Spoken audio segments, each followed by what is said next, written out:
5 seconds. Start. Mr. President, ladies and gentlemen, it is with the utmost satisfaction that I find myself today in the position of presiding at the opening of this exhibition.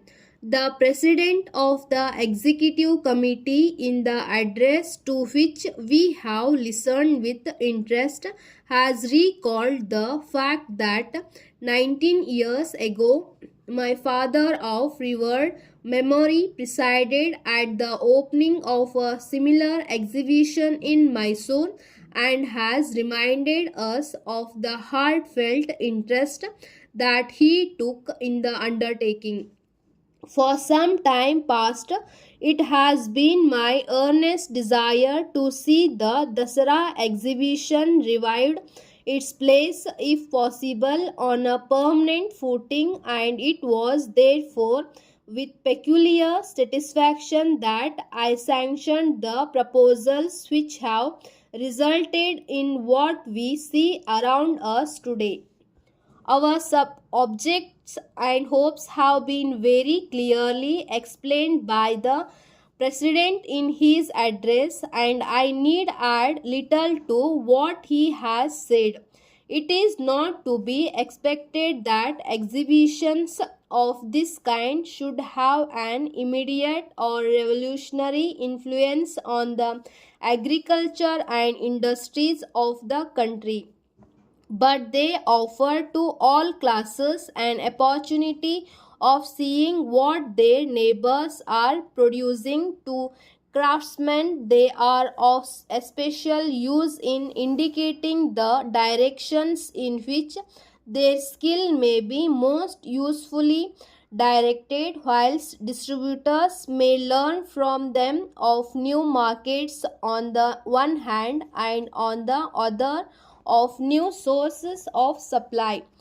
Whatever disappointments may be in store for us, I have no doubt whatever of their educative value and of their far reaching influence in the cause of progress. I attach great importance to the policy that we propose to follow of holding these exhibitions annually.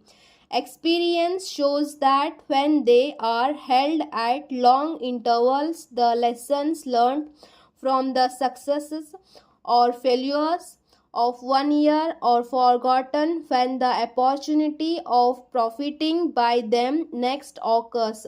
Exhibitors are apt to remember their disappointments and the trouble and expense incurred rather than the benefits gained, and the result is inexperience on the part of the executive and misdirected energy or apathy on that of exhibitors.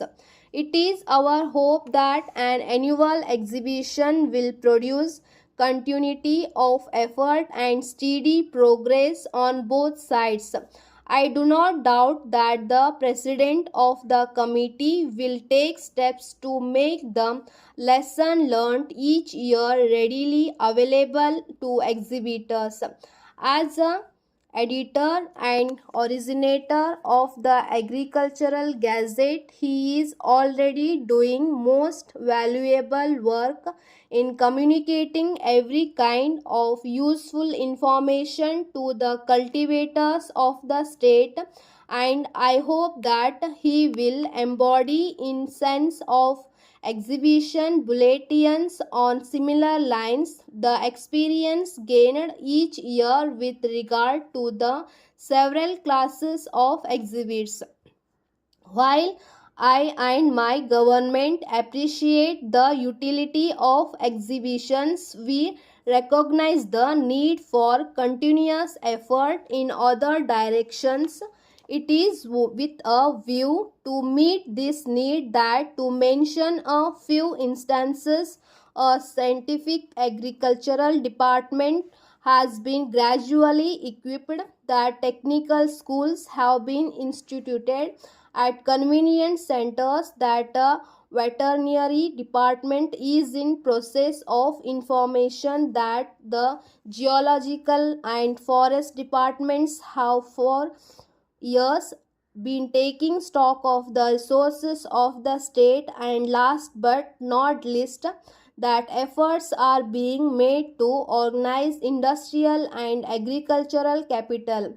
Though this last subject may not seem at first sight immediately connected with the exhibition, I make an apology for drawing your attention to the existence of the cooperative societies regulations and a highly qualified officer specially deputed to advise and assist those who desire to take advantage of its provisions.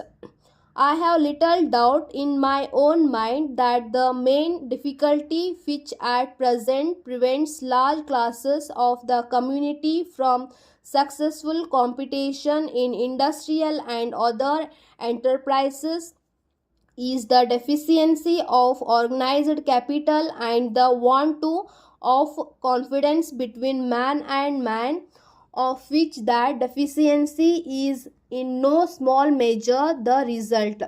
Under the cooperative system, any local body of craftsmen or agriculturists, however poor and however limited in numbers, has to means of acquiring gradually and from small beginnings sufficient capital to provide for future progress. And I would urge on all educated and enlightened men, whether immediately concerned or not with agriculture or commerce, the duty of promoting these societies to the extent of their ability, apart from the material return which is their immediate object. Such societies have in every country where they have taken root proved great moral educators and promoters of mutual confidence, self-reliance and honest enterprise. Government have given the facilities and it is for you to take advantage of them. Before I conclude, I desire to express our gratitude to the various governments and administrations headed by the Supreme Government, as well as to the agriculture and other departments under their control, and no less to the Madras and Southern Railways for their prompt and generous cooperation in our efforts to make the exhibition in success. Thanks. Respected sir, at the very outset, I thank you very much for the initiative taken to shoulder the responsibility of conducting the computer examination and issuing of certificates to the extent to the students who passed the examination. In fact, this was a long awaited move from the board which is finally announced now. By this move, there is a sigh of relief not only to the students who aspire for the computer emanated jobs, as well as to the employers, including government organizations, as the certificates are issued by the government body. Now I seek your kind permission for sharing my views on some of the aspects written below.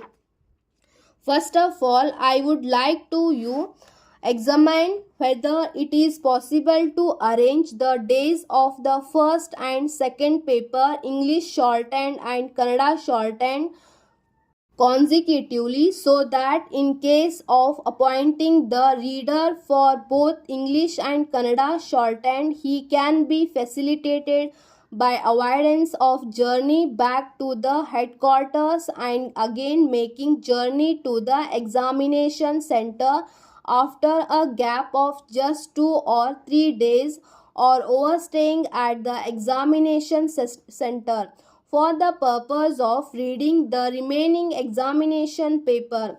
If this proposal is implemented, it will not only minimize the much inconvenience and hardship being caused to the reader, but also reduce the expenditure on travelling allowance front.